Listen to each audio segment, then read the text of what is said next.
اعوذ باللہ من الشیطان الرجیم بسم اللہ الرحمن الرحیم نحمدہ ونصلی علی رسولہ الکریم فاما بعد۔ دوستو، نبی کریم صلی اللہ علیہ وآلہ وسلم نے فرمایا کہ مسلمان کی ہلاکت کے لیے ایک ہی بات کافی ہے۔ تین چیزیں ایک مسلمان کی دوسری مسلمان پر حرام ہے۔ مسلمان کی ہلاکت کے لیے ایک ہی بات کافی ہے۔ کون سی بات ہے دوستو؟ نبی کریم صلی اللہ علیہ وآلہ وسلم نے فرمایا کہ اگر کوئی مسلمان کسی مسلمان کو اپنے سے کم جانے، یعنی کم تر جانے کہ میں تو اتنا بڑا وشار ہوں، میرے پاس تو اتنا علم ہے، میں تو نمازی ہوں، میں تو روزہ رکھتا ہوں، میں تو حج کرتا ہوں، یعنی میں اس سے بہت ہی اچھا ہوں، تو یہ اس کی ہلاکت کے لیے کافی ہے۔ ہمیشہ دوستو جب بھی عبادت کریں تو اللہ تعالیٰ سے یہ دعا کرے کہ یا اللہ، ہمیں تو اتنی طاقت نہیں تھی، یا اللہ تو نے مجھے توفیق دی، اپنے آگے کھڑے کرنے کا، سجدے کی توفیق دی، توبے کی توفیق دی۔ یا اللہ، میری عبادت اتنی عبادت نہیں ہے، یا اللہ اپنے فضل کرم سے مجھ کو بخش دے۔ بس دوستو یہی بات اللہ تعالیٰ کو بہت ہی پسند ہے، اور اس سے اللہ تعالیٰ بہت ہی خوش ہوتے ہیں کہ اپنے کو کمزور جانے کہ یا اللہ میں کمزور ہوں، یا اللہ تو زورور ہے، میں کمزور ہوں۔ دنیا میں جتنے بھی انسان ہیں، جتنے بھی مسلمان ہیں، سب مجھ سے اچھے ہیں، میں اچھا نہیں ہوں، یا اللہ میں گناہ گار ہوں۔ یہ اللہ تعالیٰ کو یہ بات بہت ہی پسند ہے۔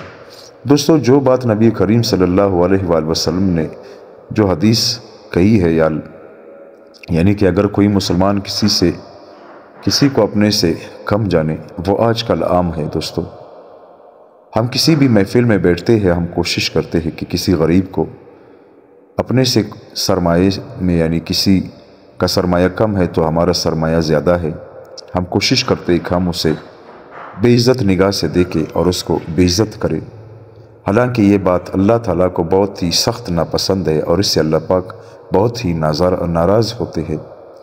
دوستو، ایک مسلمان کی دوسرے مسلمان پر تین چیزیں حرام ہیں۔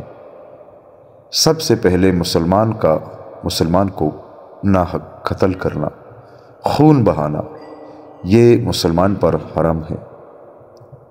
دوسرا دوستو، عزت، یعنی اگر ایک مسلمان دوسرے مسلمان کو بے عزت کرے، یعنی اس کی عزت اچھال دے، یہ سخت حرام ہے۔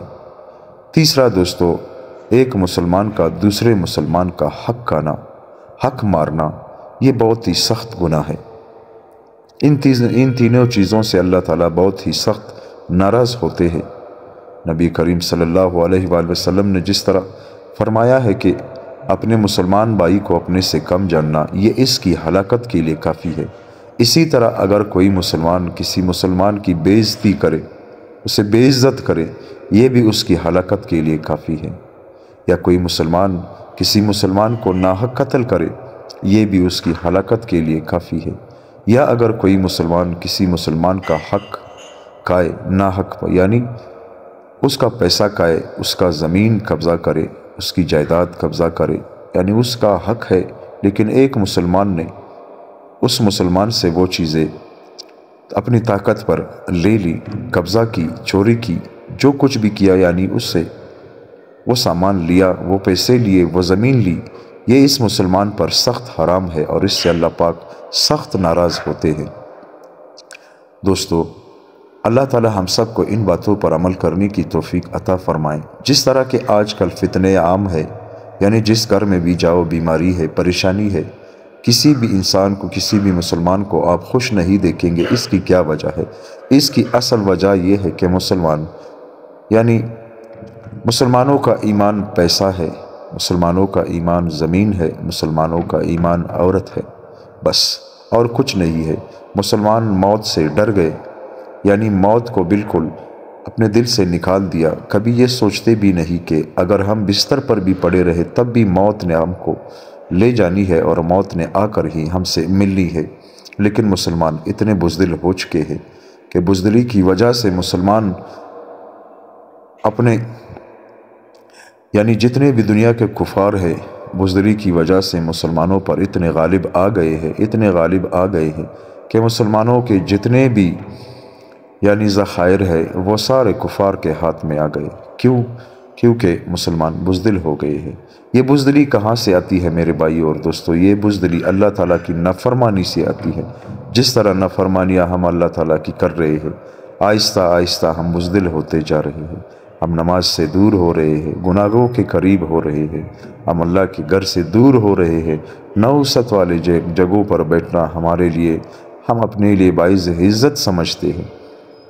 مسجدیں خالی پڑی ہے، اگر کچھ بندے مسجد میں کھڑے ہیں تو وہ بھی اپنے نام کے لیے، صرف یہ مشہوری کے لیے کہ ہم اتنے بڑے نمازی ہیں۔ اذان ہو رہی ہے، ہم میوزک سن رہے ہیں، گانے سن رہے ہیں، اذان کی پرواہ ہی نہیں۔ قرآن کو گھر میں پڑھے ہوئے سالوں ہو گئے ہیں، لیکن گھر میں کوئی ایسا بندہ نہیں کہ قرآن کو اٹھائے اور کچھ منٹ، کوئی 10 منٹ، کوئی 20 منٹ اس قرآن پاک کی تلاوت کرے۔ قرآن پاک کو تو ہم لوگ بالکل بھول گئے ہیں دوستو۔ اس وجہ سے اللہ تعالی ہم سب سے ناراض ہوا ہے۔ اللہ کو راضی کرنے کا آسان طریقہ ہے بس ایک دفعہ اللہ سے یہ کہے کہ یا اللہ میری توبہ، آئندہ ایسا نہیں کروں گا۔ اور دوستو اپنی زندگی کو اللہ کے راستے میں لگائے، تبلیغ پر چلے،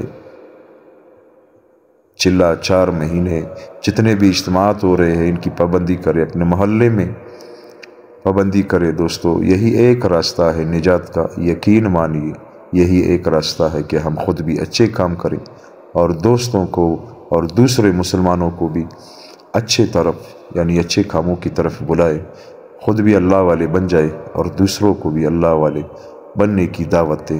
دوستو اللہ تعالیٰ سے دعا کرتے ہیں کہ اللہ ہمیں موت کے وقت یہ کلمہ نصیب فرما، اشہد ان لا الہ الا اللہ و اشہد ان محمدًا عبدہ و رسولہ۔